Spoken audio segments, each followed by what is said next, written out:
Today I'm going to explain a drama music film called Black Snake Moan. This story features the unlikely matchup of a wildly promiscuous and erratic young woman and a beaten down man with nothing but God and music in his life. With these two strange people meeting while they're at rock bottom, they can either dig themselves deeper and deeper into their sordid misery, or they can help each other climb out of the hellhole life's forced them into. Spoilers ahead, watch out, and take care. One thing that people just love saying is that real change can only come from the inside. And unfortunately, this isn't just another crappy greeting card quote. It's true. People can be the shining light amidst the darkness in your life, but it's still on you if you're going to let the light in or shut the blinds. And for Ray, her life's been a bleak darkness for as long as she could remember. Ray hooks up with Ronnie inside a trailer. When they finish, Ronnie sits by a table, breathing heavily. Ray notices this and checks on him, but he rushes to the bathroom to vomit. There, Ray holds him, telling him that he's going to be okay. Ronnie walks outside to tell his friend Gil that he needs a ride. Gil then takes Ronnie's things while Ronnie approaches Ray, reminding her to treat her cough. Ignoring him, Ray snaps that their relationship isn't going to work. Stopping her, Ronnie gives her a watch that matches his so that they'll always be thinking of each other whenever the watch beeps. Ray could only cry while Ronnie tells her how much he loves her, and with that, Ronnie leaves to join the army. As Gil and Ronnie leave, Ray tries chasing after them, but the truck speeds up. This leaves her falling to the ground, worrying for Ronnie's life. Suddenly, Ray grabs her stomach and legs in pain. Later that day, Ray hooks up with Tyrone, a local drug dealer. After they finish, Ray asks him for some money, but Tyrone refuses since she isn't an escort, but Ray insists on it. Tyrone then insults her, provoking Ray to try to slap him, but he grabs her, asking if she wants to play rough. After saying that she doesn't, she asks him to let her go. Tyrone obliges, then drives Ray to town. The pain that comes with watching the person you love leave for the army is unfathomable. Ronnie may be a brave man, but Ray must have found him extremely stupid to go and risk his life for the country. Then again, Ray makes an extremely stupid and reprehensible decision herself. She could have done dozens of things to keep her busy and content while Ronnie's away. Work somewhere, get a hobby, make friends, anything but hooking up with the biggest guy in town. Still, Ray did just that, and she sells herself off like she never knew what the meaning of love was. As she walks through town, people try talking to her, but she only stops when she's passed by her mother, Sandy. After a while, Sandy offers Ray some help before Ray leaves for home. That night, Ray attends a party where one of her friends asks about Ronnie. Still mad, Ray answers that he doesn't care about her and he chose to leave despite her begging him not to. A few minutes later, Ray coughs hard, so her friend, Jess, checks on her. Ray says she's okay, and Jess offers her a drink. As she happily accepts, she spots Gil nearby. Then, when Jess talks to some guy, Ray approaches them and asks for some drugs. Pain makes us do the sorriest things to ourselves. People can go through life dealing with pain in their own misguided ways until they die without ever knowing what they should have done. Is there even a right way to hurt? All we know is that if there is a wrong way, then Ray is doing it. She's just trying to get used, wasted, anything that will keep her from feeling the pain inside her after Ronnie left. Meanwhile, Lazarus speaks to RL about his ex-wife, telling him that he never hurt her even while he was drinking. RL then invites Lazarus to pray, asking the Lord for strength and understanding.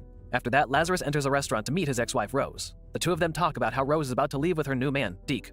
But Lazarus cuts her off, saying that he didn't agree to meet up with her just to talk about her new life with Deke. Rose tells Lazarus that she wants to feel young and that there's more to do in life. Lazarus tries telling her that their marriage just needs to heal, but Rose tells him straight up that she doesn't love him anymore. Hearing this, a heartbroken Lazarus stares blankly at the table, digesting Rose's words. When Rose stands up, Lazarus grabs her and tells her to ask God for forgiveness for what she has done to him. She frees herself from him, then announces to him and everyone else inside that she doesn't care about them before leaving. Later that day, Lazarus pays Lincoln, a boy helping him out, then invites him to his house to give him some beans for his family. When Lazarus arrives home, he climbs on his tractor and drives to his front yard, staring at a small garden built for Rose. Then, as he takes a hit off of his cigarette, Lazarus runs over the garden while looking on in satisfaction. Speaking of pain, here's another person completely engulfed by agony. But how Lazarus chooses to deal with his pain is a little different. He wants to take things slow and try to piece things back together until they're whole again. But his wife is wanting to move on to greener pastures, which she sadly doesn't see in Lazarus. He tries to move on with his life by destroying his wife's garden. It's better than punching walls and breaking plates for sure. Lazarus listens to the two talk for a while before Bo mentions Lazarus's musical past. Afterwards, Bo tells Lazarus that he trusts him to keep calm inside the bar before they spot Deke walking to the counter.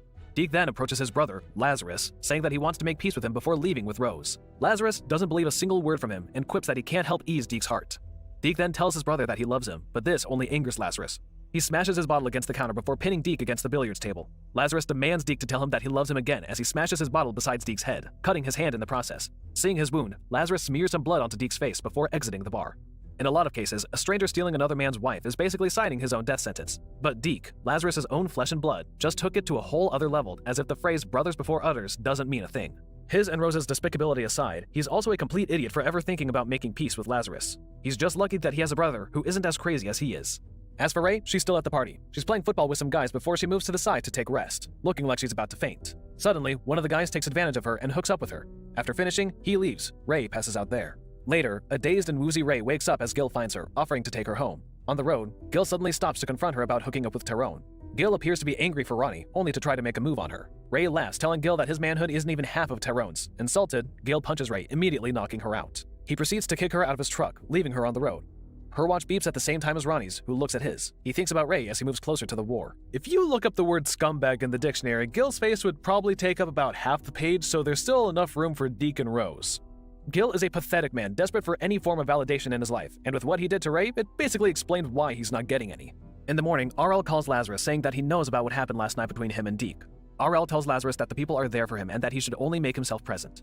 Lazarus agrees, then hangs up the phone and walks outside to throw away some garbage. When he finishes cleaning up, he notices Ray's beaten body outside, so he immediately runs and gets her inside. As he lays her on the couch, he tries asking her questions, but Ray only mutters Tyrone's name. Still trying to make sense of what Ray said, Lazarus drives to town to buy her medicine.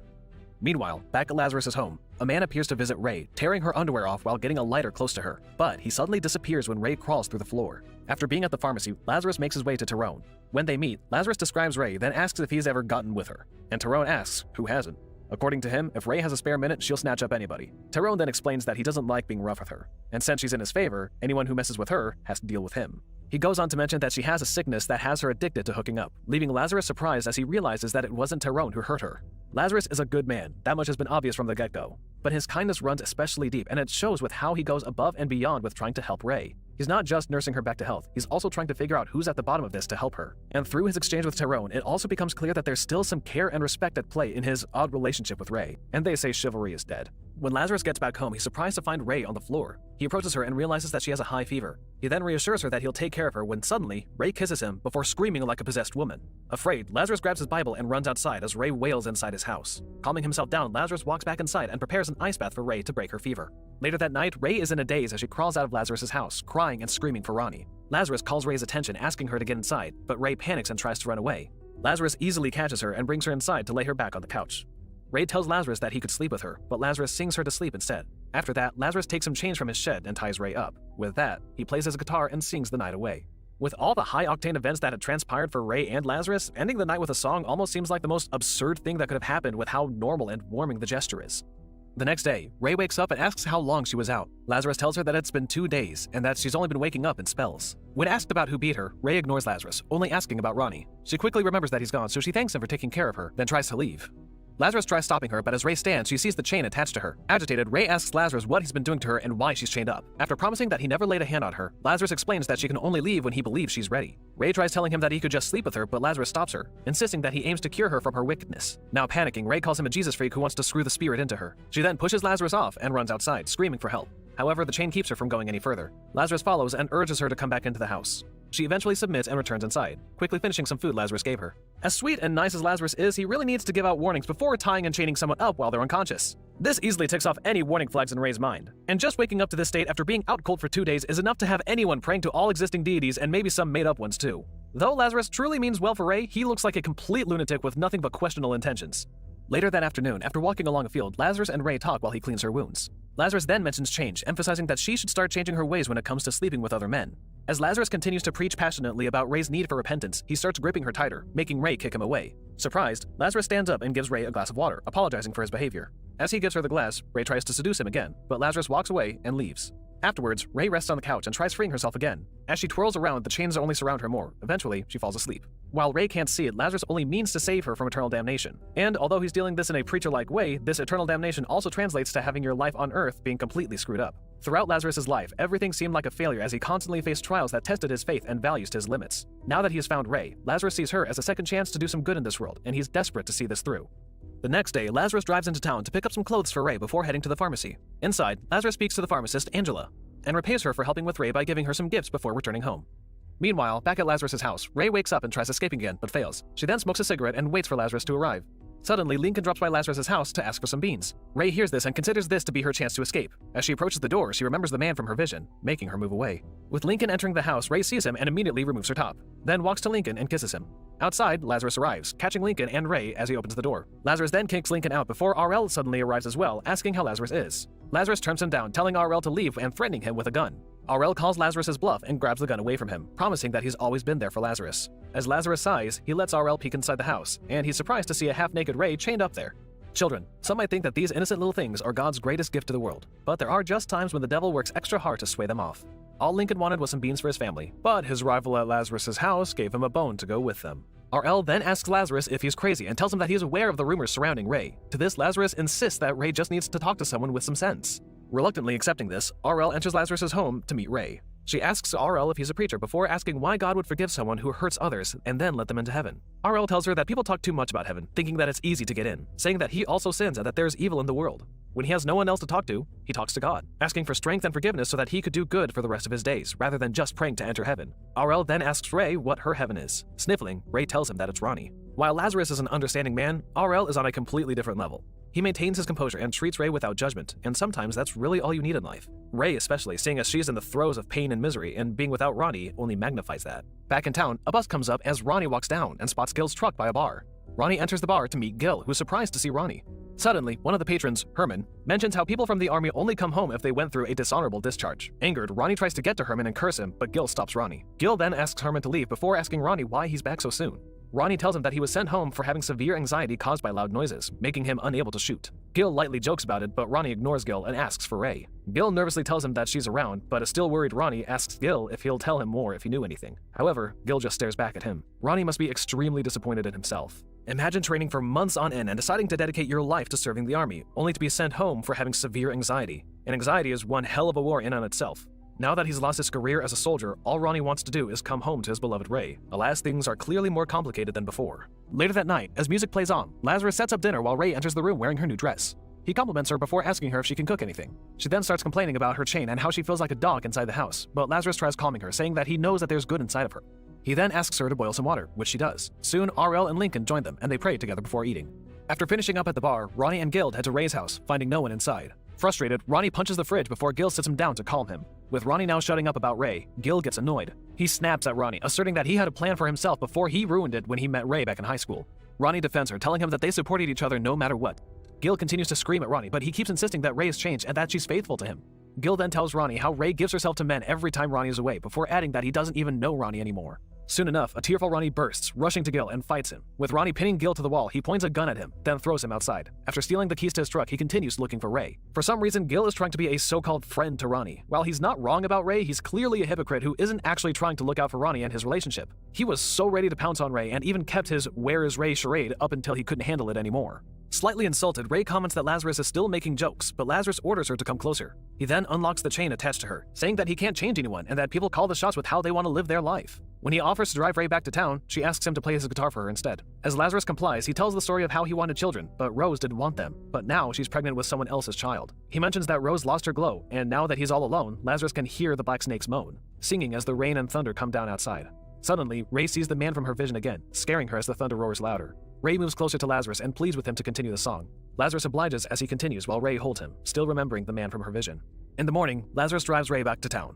Before Ray gets out of the car, she asks where Lazarus will stay as she nervously taps her fingers. Lazarus then asks her if she is ready to leave, and she says yes. With them getting off, Lazarus reminds her that she can take her time. Still, Ray walks off as Lazarus starts selling some of his produce. Amidst the pain and depravity life keeps plunging them into, Ray and Lazarus manage to find something so pure and true in their relationship. Lazarus always wanted a child, and he found a daughter in Ray, while Ray, who never had anyone to protect and guide her, found a father in Lazarus. But as with all families, the child had to leave their nest. But there's a good deal of comfort in knowing that no matter what, the two of them will always have each other despite the briefness in their meeting. Angela, the pharmacist, passes by and greets him. The two flirt around a little bit, laughing and keeping close to each other.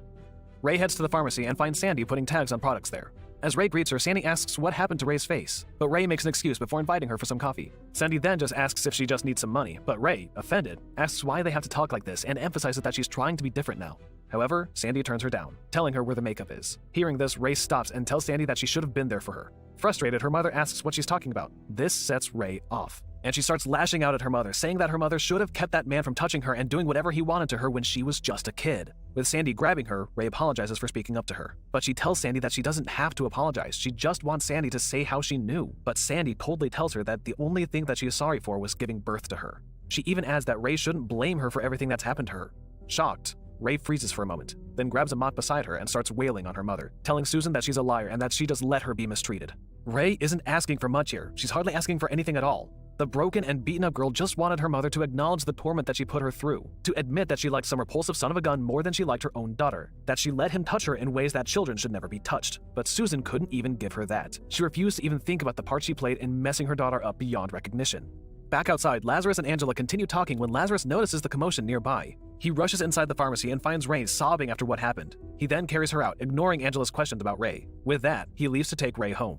Upon their arrival, he gives her a bath, then rests, still thinking about what transpired that day. Later, Lazarus walks out with his guitar, and together with Ray, they head to Beau's bar. Inside, Lazarus meets up with RL and Beau, while Ray finds herself a seat. Though Lazarus is nervous at first, he still joins the band and starts to play on stage. Ray joyfully listens before she joins the dancing in the bar while Lazarus and his band perform. By the window, Ronnie angrily watches as Lazarus ends his gig with everyone applauding him. The next day, Lazarus wakes up to Ray singing and playing his guitar. After joining her and asking about her song, he takes the guitar and plays the notes while Ray sings the words to her song.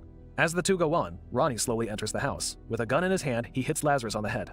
Ronnie then confronts Ray, telling her that Gil told him about what Ray had been doing around town. After that, Lazarus starts standing up, daring Ronnie to shoot him. Shaking, Ronnie points his gun at Lazarus while Lazarus gives him two options: kill him and prove that he's a man, or leave the house immediately. As Lazarus screams at him one more time, a still shaking Ronnie starts crying as he falls to the ground.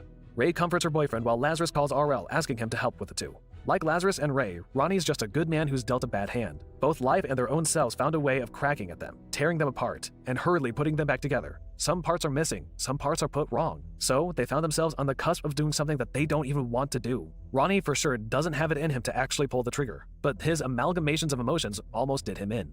Later, RL arrives and talks to Ronnie and Ray. Ronnie tells him about his plans with her. Hesitantly, he admits that Ray fixed him, but he can't seem to fix her. RL then asks Ray about her spells that she gets into, letting Ray open up about her past trauma and how much she loves Ronnie. Afterwards, she tells Ronnie how she really feels, saying how messed up they are and how she understands if Ronnie wants to leave. RL asks the both of them what they want to do, and Ronnie just stares down, deep in thought. Later, Lazarus picks up Angela from her home and asks her for one more favor. Angela agrees and rides with Lazarus back to his house. As Lazarus drives back, Lincoln helps Ronnie out with his tie as he prepares his suit. A few minutes later, Angela calls Lazarus and presents Ray, ready to wed. When he sees her, Lazarus compliments her and they share a tender moment as they embrace, promising that they'll always be there for each other. Solutions don't always have to be complicated. They can be as simple as acknowledging the love you have and accepting that you never want to be without that love again. But sometimes the timing and the feeling could be right, but no one's pushing you to do it. No one's helping you to see past the dark that has you captive. And luckily for Ray and Ronnie, they finally found the people who gave them that well-timed push into each other. After a short while, Lazarus brings Ray to the altar. Ronnie ties a small chain around Ray, and the two are pronounced husband and wife. With that, they have their first kiss in marriage. When the newlyweds drive away in Ronnie's car, Lazarus and Angela hold hands as they watch them leave.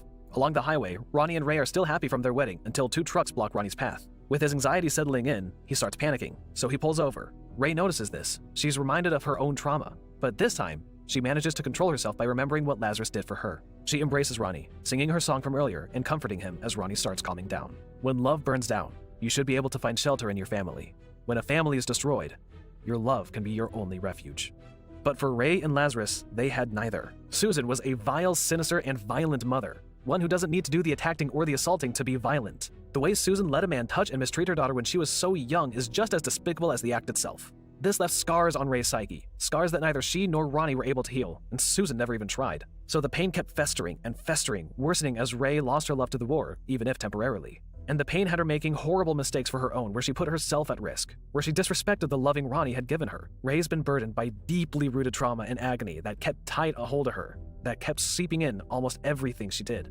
For Lazarus, it was the pain of losing his wife to the most unthinkable person, his own brother. In one move, he lost the two families he had, the one that was connected by blood and the one he kept alive through love and devotion. They made him look like a fool who was never enough, a fool who was somehow not worthy to be the father of Rose's child. At that point, the world was basically spitting in his face, proclaiming that nothing good will ever come of his life. Lazarus could have waged war against the world, fighting back in any way he could, but no. Being older and most probably wiser, Lazarus stood his ground and calmly embraced his fate. But this was never an easy task, and he certainly wasn't immune to resenting everything life stood for. But Lazarus tried, and he tried even harder for Ray. With how Lazarus's and Ray's story ended, one of the biggest lessons that can be seen is the value of just having someone there for you. Pain drives us to do the worst things to others and even ourselves. It's a cold, black hole that sucks us in deeper and deeper until we finally succumb to the darkness of isolation and suffering. However, having someone there to listen and empathize with us is such a beautiful and important thing. This understanding, this companionship, they're precious things that we have as humans. But even if you have all these things, pain will always be there for you. Ray and Ronnie's happily ever after isn't exactly an ever after. Even at the end, Ronnie's anxiety ate away at him, and Ray was struck by her own trauma. And that's life. Your problems don't just magically go away because you made the decision to pursue your happiness. Still, love and friendship will always be there to help you see the pain through until you can find the strength to rise back up and continue the fight. Subscribe to watch more videos like this. Turn on notifications. And leave a like, it really helps the channel out. Thank you for watching.